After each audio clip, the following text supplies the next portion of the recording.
Hi, welcome back to my channel. My name is Demi. I am a mom of 2 young boys and I love handbags. Today I wanted to talk about a couple of bags that I'm looking into purchasing and that I would love to have in my collection.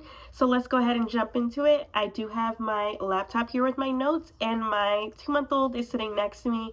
So if you hear any cooing, it's just him. The first bag that I want to talk about is from the brand Guibert or Guibert.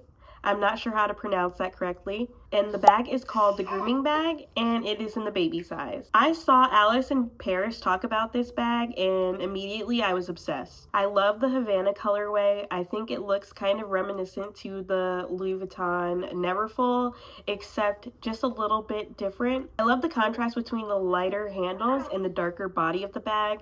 There's no monogram. It's very much if you know, you know brand. So if you like the look of the Louis Vuitton Neverfull, but you would prefer it without the monogramming, I think that this bag is worth checking out. This bag does come with or without the shoulder strap, and in my opinion I think that you would need the shoulder strap to wear it, because if you're using it as like a work tote, I think it would get too heavy to just carry in the crook of your arm unless you're just running in and out with it. I have the pricing here.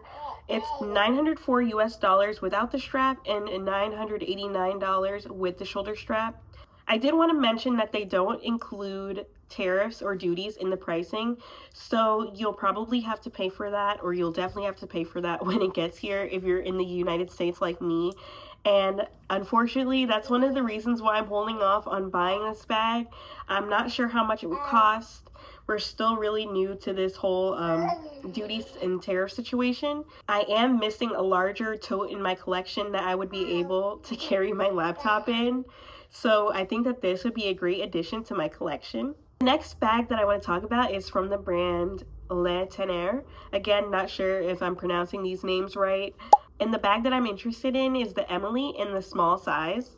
This bag kind of reminds me of the Sac de Jour from YSL, and I've always loved the silhouette of that bag. I think that it looks very classy and very timeless. The leather on this bag looks like it is pebbled, so it'd be very, very durable, and that's definitely something that I look out for when I'm purchasing a handbag. I have added a few smooth bags to my collection, but with especially more rigid and structured handbags, I prefer the grain because I find that they tend to get more wear and tear on them than a squishier bag would. Let me know if you agree with that or if it's just me.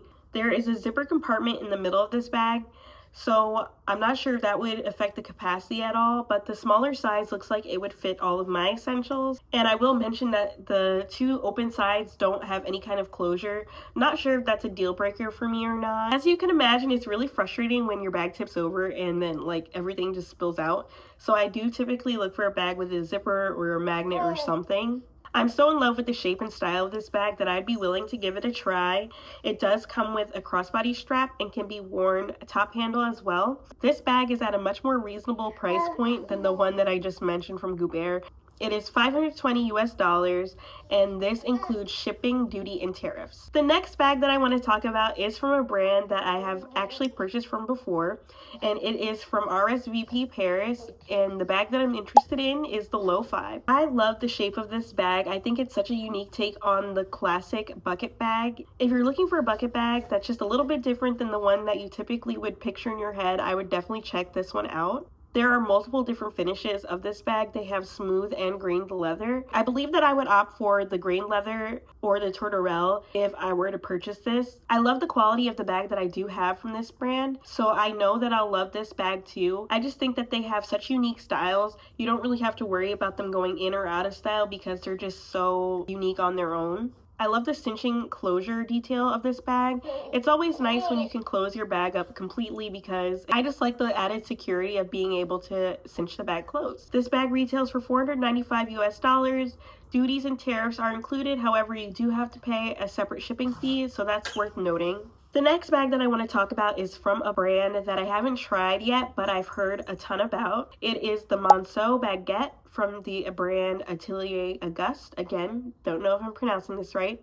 I've seen this brand pop up on YouTube quite a few times. However, most people are reviewing the Mini Monceau or the Monceau bag, which is their classic box bag. There's 2 reasons why I haven't purchased the box style bags. One being that it is on the higher price point of mid-luxury bags, and then the second reason is that it doesn't have a top handle. It's made from a box leather, which is usually a no-go for me because, again, I love to have a durable bag, and I'm not sure how durable this would be in my collection. It also is a little bit more dressy looking in my opinion, but it doesn't look so dressy that you wouldn't be able to make it look more casual if you're wearing it with a pair of jeans. I don't have a box bag or a baguette style bag in my collection right now, so I do think that this would be a great addition for my collection. This one retails for $645 US. Duties and tariffs are included in the price, which is always a bonus.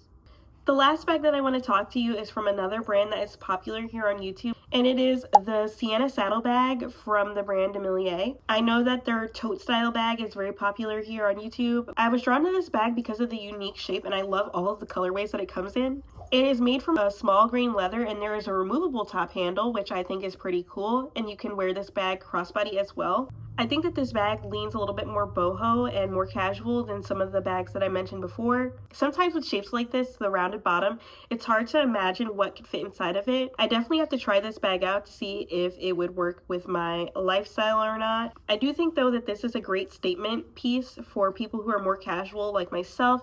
Sometimes our accessories are the statement piece in our outfit, and I think that this is a great bag that would add a pop of something special to your outfit. This bag retails for $535 US. Duties and tariffs are included as well as shipping. These are 5 bags that I'm considering to be my next purchase. Let me know which one is your favorite and which one you think I should go for. I definitely would love to add one of these to my collection sometime soon, and when I do, I will definitely be posting it here. Thank you for joining me for today's video. If you enjoyed it, please consider liking and subscribing. I would love to have you here, and I will catch you in the next one. Bye!